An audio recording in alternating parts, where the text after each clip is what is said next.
आज की कहानी का नाम है दो नाक वाले लोग और इसे लिखा है हरिशंकर परसाई ने। मैं उन्हें समझा रहा था कि लड़की की शादी में टीम टाम व्यर्थ खर्च मत करो, पर वे बुजुर्ग कह रहे थे, आप ठीक कहते हैं, मगर रिश्तेदारों में नाक कट जाएगी। नाक उनकी काफी लंबी थी।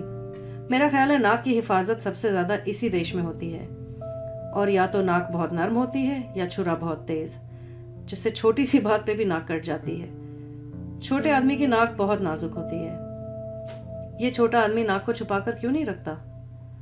कुछ बड़े आदमी हैं जिनकी हैसियत है, इस्पात की नाक लगवा लेते हैं और चमड़े का रंग चढ़वा लेते हैं। काला बाजार में जेल हो आए हैं। औरत खुलेआम दूसरों के साथ बॉक्स में सिनेमा देखती है। लड़की का सार्वजनिक गर्भपात हो चुका है।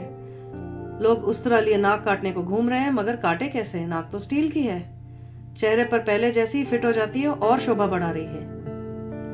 स्मगलिंग में पकड़े गए हैं, हथकड़ी पड़ी है, बाजार में से ले जाए जा रहे हैं। लोग नाक काटने को उत्सुक हैं, पर वे नाक को तिजोरी में रखकर स्मगलिंग करने गए थे। पुलिस को खिला पिलाकर बरी होंगे और फिर नाक पहन लेंगे। जो बहुत होशियार है वे नाक को तलवे में रखते हैं। तुम सारे शरीर में ढूंढो, नाक नहीं मिलती। नातिन की उम्र की 2 लड़कियों से बलात्कार कर चुके हैं, जालसाजी और बैंक को धोखा देने में पकड़े जा चुके हैं। लोग नाक काटने को उतावले हैं, पर नाक मिलती ही नहीं।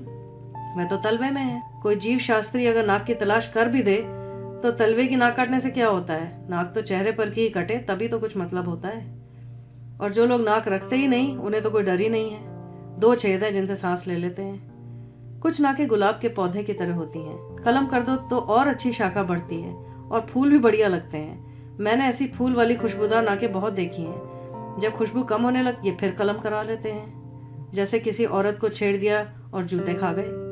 जूते खा गए अजब मुहावरा है। जूते तो मारे जाते हैं, वे खाए कैसे जाते हैं? मगर भारतवासी इतना भूखमरा है कि जूते भी खा जाता है। नाक और तरह से भी बढ़ती है। एक दिन एक सज्जन आए, बड़े दुखी थे। कहने लगे, हमारी तो नाक कट गई। लड़की ने भागकर एक विजातीय से शादी कर ली।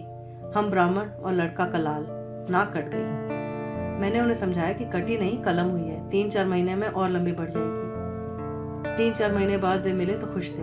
नाक पहले से भी लंबी हो गई थी। मैंने कहा, नाक तो पहले से भी लंबी मालूम होती है। वे बोले, हाँ, कुछ बढ़ गई है। काफी लोग कहते हैं आपने बड़ा क्रांतिकारी काम किया। कुछ बिरादरी वाले भी कहते हैं इसीलिए नाक बढ़ गई है। कुछ लोग मैंने देखे हैं जो कई साल अपने शहर की नाक रहे हैं। उनकी नाक अगर कट जाए तो सारे शहर की नाक कट जाती है। अगर उन्हें संसद का टिकट ना मिले तो सारा शहर नकटा हो जाता है। पर अभी मैं एक शहर गया तो लोगों ने पूछा, फला साहब के क्या हाल है, वे इस शहर की नाक हैं। तभी एक मस्खरे ने कहा, हाँ साहब, वे अभी भी शहर की नाक है, मगर छिनकी हुई। मगर बात मैं उन सज्जन की कर रहा था जो मेरे सामने बैठे थे और लड़की की शादी पुराने ठाट से ही करना चाहते थे। पहले वह रईस यानी मध्यम हैसियत के रईस, अब गरीब थे। बिगड़ा रईस और बिगड़ा घोड़ा एक तरह के होते हैं, दोनों बौखला जाते हैं। किससे उधार लेकर खाएं ठिकाना नहीं, उधर बिगड़ा घोड़ा किसे कुचल दे ठिकाना नहीं।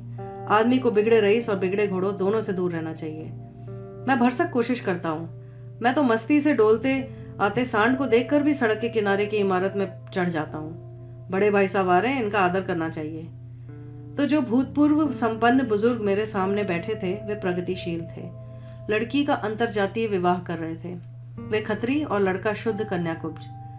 वे खुशी से शादी कर रहे थे, पर उसमें विरोधाभास ये था कि शादी ठाट से करना चाहते थे।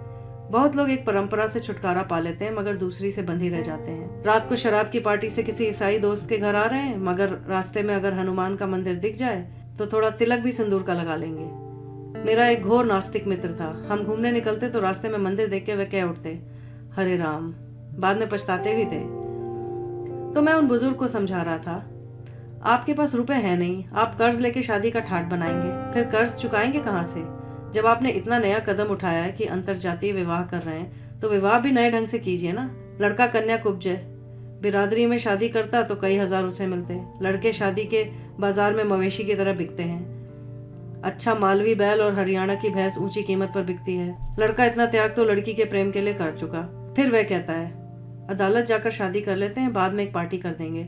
आप आर्य समाजी हैं, घंटे भर में रास्ते में आर्य समाज मंदिर में वैदिक रीति से शादी कर डालिए, फिर 300-400 रुपयों की एक पार्टी दे दीजिए। लड़के को एक भी पैसा नहीं चाहिए। लड़के के कपड़े वगैरह मिलाकर शादी 1000 में हो जाएगी। वे कहने लगे, बात आप ठीक कहते हैं, मगर रिश्तेदारों को तो बुलाना पड़ेगा। फिर जब वे आएंगे तो इज्जत के ख्याल से सजावट, खाना, भेंट वगैरह देनी होगी। मैंने कहा, आपके यहाँ कोई रिश्तेदार तो है नहीं, कहाँ है वे?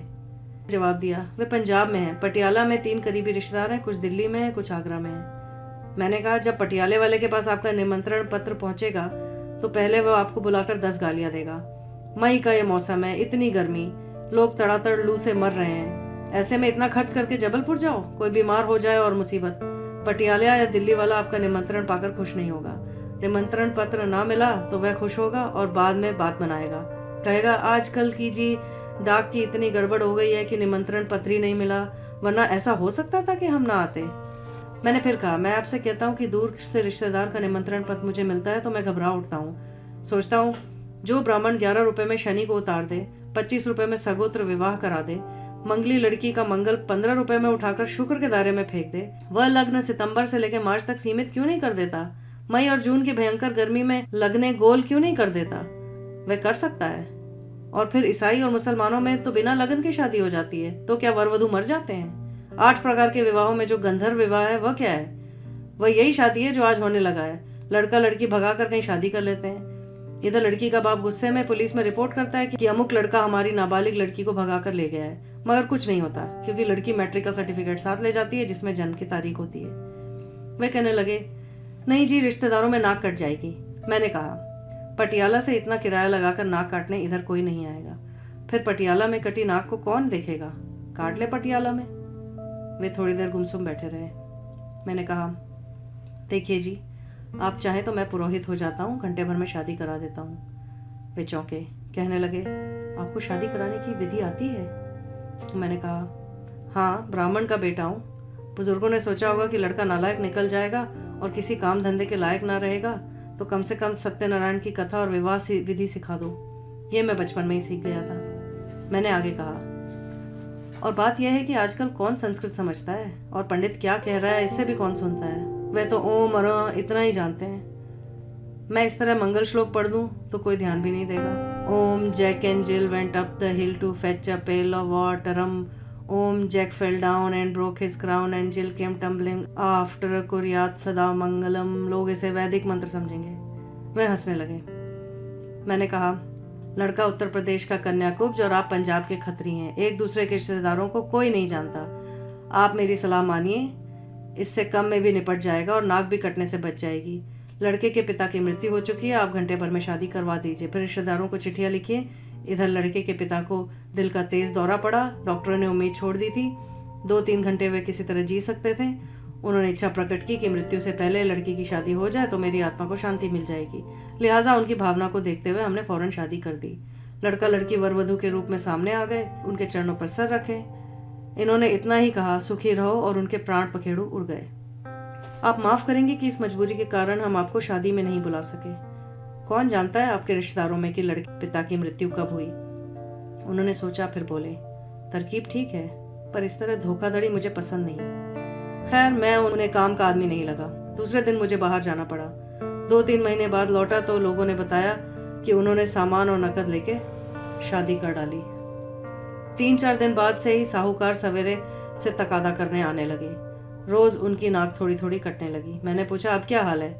लोग बोले, अब साहूकार आते हैं तो ये देखकर निराश लौट जाते हैं कि नाक कटने को बची ही नहीं। मैंने मजाक में कहा, साहूकारों से कह दो कि इनकी दूसरी नाक पटियाला में पूरी रखी हुई है, वहां जाकर काट लो।